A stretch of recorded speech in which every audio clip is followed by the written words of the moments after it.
हिंदी कलम में फिर से आपका एक बार स्वागत है। ये वीडियो विशेष रूप से 7वें चरण से संबंधित है। ये न्यूज़पेपर कटिंग प्रभात खबर का है। आज का है यानी 30 जून 2022 का पटना का संस्करण पेज नंबर 2। इसके अतिरिक्त हमने एक और न्यूज़पेपर कटिंग लिया है जो है दैनिक भास्कर का। पूरी चर्चा करेंगे 7वें चरण माध्यमिक और उच्च माध्यमिक के बारे में, कब से बहाली शुरू हो सकता है, अभी कोर्ट का मामला क्या कुछ है, कब सुनवाई होगा, सारी चीज़ का अपडेट जानेंगे इस वीडियो में। सबसे पहले हेडिंग पढ़ लेते हैं जो प्रभात खबर न्यूज़पेपर का कटिंग है उसका। 7वें चरण की शिक्षक नियुक्ति के बाद मनचाहे तबादले पर लिया जाएगा फैसला। तबादला होना है यानी जो जिला स्तरीय तबादले की जो चर्चा चल रहा है, बार बार तबादला यानी ट्रांसफ़र की जो चर्चा चल रहा है, वो आपका 7वें चरण के बाद यानी छठा चरण जुलाई तक पूरा हो रहा है माध्यमिक और उच्च माध्यमिक का, तो उसके बाद ही 7वां चरण होगा। उसके बाद तबादले यानी ट्रांसफ़र का लिया जाएगा फैसला। इसका सब हेडिंग बनाया गया मानसून सत्र विधान परिषद में शिक्षा मंत्री विजय कुमार चौधरी ने की घोषणा। वैसे कुछ चीज़ें हमने भी देखा था वीडियोस में, लेकिन ये चीज़ नहीं मिला है, लेकिन न्यूज़पेपर में आया है तो ज़रूर इस तरह का मामला हो सकता है, क्योंकि पूरा 6 घंटा 3 घंटा 4 घंटे का बहुत रेयर केस में कुछ अभ्यर्थी ही देख पाते हैं। हमने शायद देखा था उसमें नहीं मिला था, शायद आपने देखा हो तो कमेंट सेक्शन में ज़रूर बताइएगा। लेकिन न्यूज़पेपर में कटिंग है तो हमने सोचा इस पे बना दिया जाए वीडियो, क्योंकि इंपॉर्टेंट है 7वें चरण माध्यमिक और उच्च माध्यमिक के लिए। चलिए पढ़ते हैं विस्तृत रूप से क्या कुछ लिखा गया है। विधान परिषद में शिक्षा मंत्री विजय कुमार चौधरी ने कहा कि 7वें चरण की शिक्षक नियुक्ति के बाद पंचायत एवं नगर निकायों के नियोजित शिक्षक एवं पुस्तकालय अध्यक्ष को दूसरी जिला और नियोजन इकाई में तबादला हो सकेगा। क्लियर मेंशन है कि 7वां चरण के बाद आपका ट्रांसफर वगैरह का काम होगा। ट्रांसफ़र वगैरह में नियम भी आपको बता दें कि 3 साल कम से कम होना चाहिए, उसके बाद ही ट्रांसफ़र यानी हस्तांतरण वगैरह का कार्य होता है।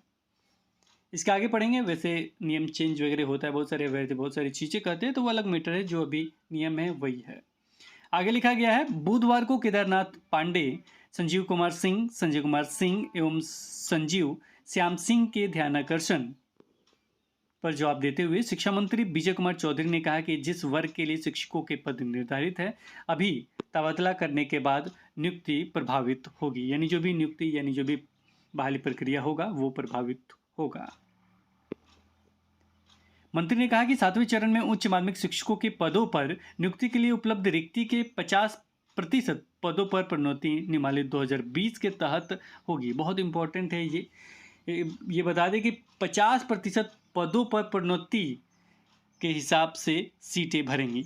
यहाँ भी जब पढ़ेंगे कि यहाँ सब हेडिंग के रूप में लिखा हुआ है, नियमावली 2020 के तहत होगी उपलब्ध रिक्ति के 50 पदों पर प्रोन्नति।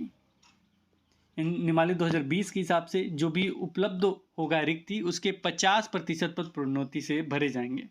तो सोच लीजिए जितना रिक्त पद है उसमें से 50% पद प्रोन्नति से भरे जाएंगे। और ये किसके बारे में कहा जा रहा है, तो यहाँ पे क्लियर मेंशन है, ये कहा जा रहा है उच्च माध्यमिक के बारे में। इसीलिए मेरे ख्याल से लास्ट में आपने जब सुना होगा शिक्षा मंत्री का बयान कि 30,000 सीट हम भर रहे हैं, तो उच्च माध्यमिक का जो बहुत ज़्यादा सीट जो खाली रहने का शंका है, तो उसे प्रोन्नति से भरा जा सकता है। तो 50% ये लिखा गया है। पंचायत और नगर निकायों के शिक्षकों की नियुक्ति, प्रोन्नति, हस्तांतरण, अनुशासनिक कार्रवाई एवं सेवा शर्त नियमावली 2020 लागू होने के पहले से छठे चरण के तहत 2019 से शिक्षकों की बहाली चल रही है। छठे चरण में माध्यमिक और उच्च माध्यमिक शिक्षक नियोजन के बाद हाई स्कूलों में शिक्षकों के पद की गणना कर 7वें चरण में नियुक्ति की कार्रवाई की जाएगी। इन्होंने लिखा है कि जैसे ही छठा चरण कंप्लीट होगा, उसके बाद आपका 7वें चरण की नियुक्ति की कार्रवाई की जाएगी। क्लियर मेंशन है। और ये आपका माध्यमिक के बारे में ही चर्चा है, यानी एस्टेट 2019 के अभ्यर्थी जो इंतजार कर रहे हैं उसके बारे में चर्चा यहाँ किया गया है।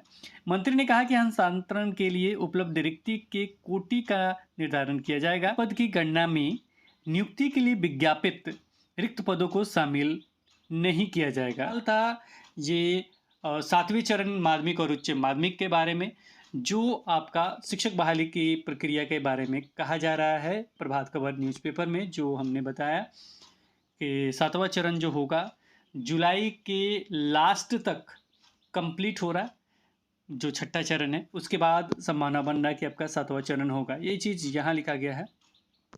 छठे चरण के तहत 19 से शिक्षकों की बहाली चल रही है। छठे चरण में माध्यमिक और उच्च माध्यमिक नियोजन के बाद हाई स्कूलों में शिक्षकों के पदों की गणना कर 7वें चरण की नियुक्ति की कार्रवाई की जाएगी। क्लियर ये मेंशन है कि छठे के बाद 7वां आपका होगा, लेकिन ऐसा हमें लाइव देखने को नहीं मिला था। एक और न्यूज़ है जिसके कारण ऐसा लग रहा है कि ये जो बहाली प्रक्रिया था वो रुका हुआ है।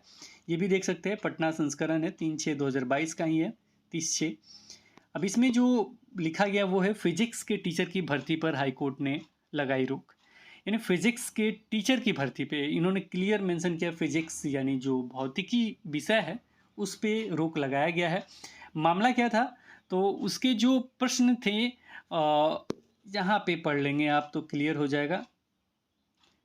यहाँ ये भी मेंशन कि फिजिक्स विषय में 2384 शिक्षकों की बहाली पर रोक लगा दी गई है, यानी इतने बहाली पर रोक लगा दी गई है। जो प्रश्न ये था, ये 9, 13, 16, 47 तथा फिजिक्स विषय के प्रश्न संख्या 59 को जांच करने का आग्रह किया गया था, क्योंकि बोर्ड द्वारा कथित रूप से गलत विकल्प दिया गया था। आगे की सुनवाई 3 सप्ताह बाद की जाएगी, यानी जो आगे का जो सुनवाई होगा वो 3 सप्ताह बाद होगा। जो भी अपडेट होगा 3 सप्ताह बाद देखने को मिल जाएगा, 21 दिन बाद। तो मेरे ख्याल से 21 दिन बाद जो छठा चरण चल रहा उसमें निश्चित रूप से ये अपडेट सुनवाई वगैरह हो जाना चाहिए। तो ये था पूरा मामला कि कब सुनवाई होगा। तो ये सुनवाई होगा 3 सप्ताह बाद, यानी लगभग 21 दिन के बाद ये सुनवाई हो जाएगा और क्लियर हो जाएगा कि इसमें क्या कुछ कहा गया है। कथित रूप से गलत विकल्प दिया गया था, इसमें लिखा गया है कि जो भी ये प्रश्न है इसके गलत विकल्प दिए गए थे। कि इस पर क्या कुछ कमेटी करता है, तो कमेटी इससे पहले भी बहुत सारे निर्णय कमेटी के द्वारा दिया जा चुका है निश्चित रूप से। अब जानते हैं खुल के क्या करना, तो वो सारी चीज़ क्लियर हो जाएंगे, निश्चित रूप से ये दूर हो जाएगा, कोई बड़ा मामला नहीं है। लेकिन स्टेट के जो भी अभ्यर्थी है वो एकजुट रहें, एक मतलब जो भी नोटिफिकेशन है उसके लिए कार्य करते रहें, तो निश्चित रूप से आपको पॉजिटिव न्यूज़ मिल जाएगा। फिलहाल ये उतना बड़ा प्रॉब्लम नहीं है, लेकिन कहीं भी शिक्षा मंत्री के द्वारा लाइव सेशन में या कहीं भी माध्यमिक और उच्च माध्यमिक के बारे में कहा नहीं जा रहा है। वैसे तो न्यूज़पेपर में दिया गया है कि तुरंत तो होगा, लेकिन कहा नहीं जा रहा। हो सकता है कि आप लोग एकजुट रहें और मांग करें कि निश्चित रूप से आपको इससे संबंधित एक लेटर मिल जाता है। कि जैसे प्राथमिक का बहाली की चर्चा हमेशा चलता है, वैसे ही माध्यमिक और उच्च माध्यमिक का निश्चित रूप से चलेगा। इसके साथ ही इसमें एक और जो न्यूज है वो है कि 50% सीट उच्च माध्यमिक के प्रोन्नति से भरे जाएंगे। तो फिलहाल इस वीडियो में इतना ही, फिर मिलेंगे एक नए वीडियो के साथ। तब तक देखते रहें, बने रहें हिंदी क्लब पे। धन्यवाद, बाय बाय।